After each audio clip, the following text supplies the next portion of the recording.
Laura Grayson was the kind of woman everyone admired. In her small town, she seemed to have it all: a beautiful home, two adorable children, and a charming, successful husband named Darren. She was the mother who always volunteered for bake sales, who showed up at PTA meetings with fresh coffee for everyone, and who had an endless supply of warm smiles and gracious conversation. But the truth was, Laura was trapped.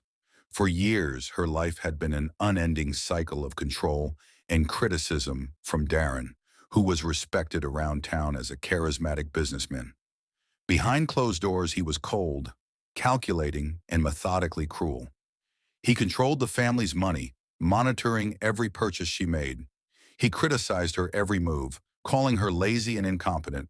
Her friends had stopped calling, and Darren made sure she knew it was because she wasn't worth anyone's time. Isolation became her reality, and she buried her pain beneath the facade of perfection.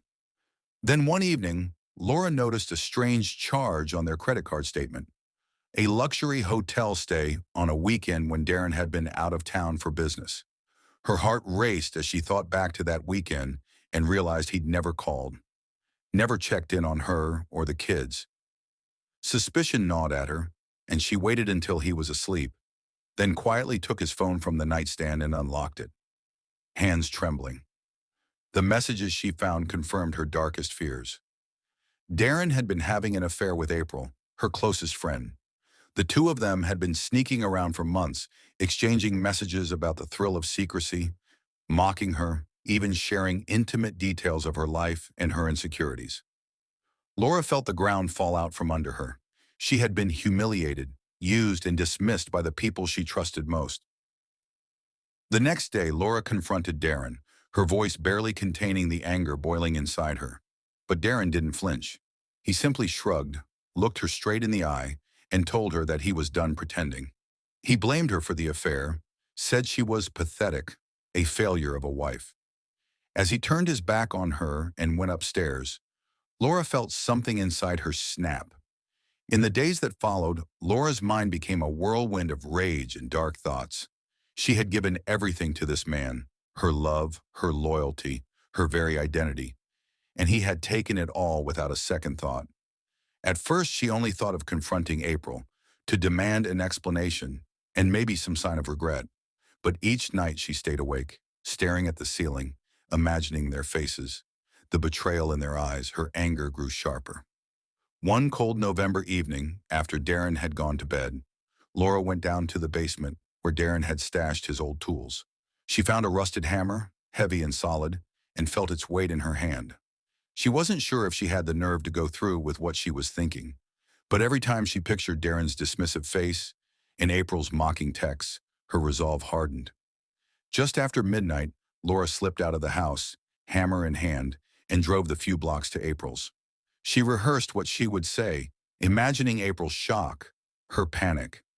When she reached April's door, she tried to calm herself, wiping the sweat from her brow, steadying her breathing.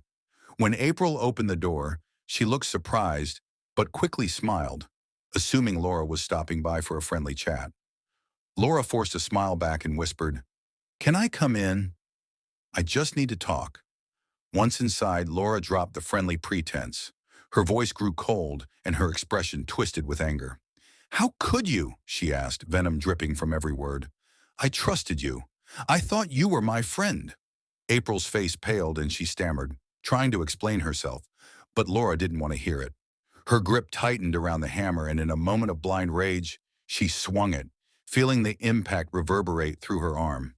The room was filled with April's screams, but Laura's fury had numbed her to everything else. By the time the night was over, Laura was exhausted, physically and mentally. She left April's house in a daze, covered in blood and without a plan.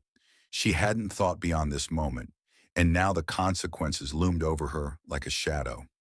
The next morning, Darren reported her missing, claiming he had no idea where his wife was. He played the concerned husband, even giving teary interviews to the local news. But as the investigation unfolded, detectives began to notice small inconsistencies in Darren's story. And when they found April's body, it didn't take long for them to find Laura's fingerprints on the weapon. When they finally tracked Laura down, she was hiding in an abandoned cabin just outside town, her mind shattered and her body gaunt from days without sleep. She didn't fight when they put her in handcuffs. The woman the world had known as the perfect wife and mother was gone, replaced by a hollow shell. As the trial began, people flocked to the courtroom, unable to believe that Laura Grayson, the beloved face of their community, had committed such a brutal act. But as the details of Darren's infidelity and abuse came to light, sympathy grew for Laura. Some people even saw her as a victim, a woman who had been driven to her breaking point. Others thought she was just as cold and calculating murderer. In the end, Laura's sentence would be life in prison. Her children, left without a mother, and in the quiet town where Laura had once been a beacon of grace and goodness, her story became a cautionary tale, a dark reminder of what can happen when a person, even someone you think you know, is pushed too far.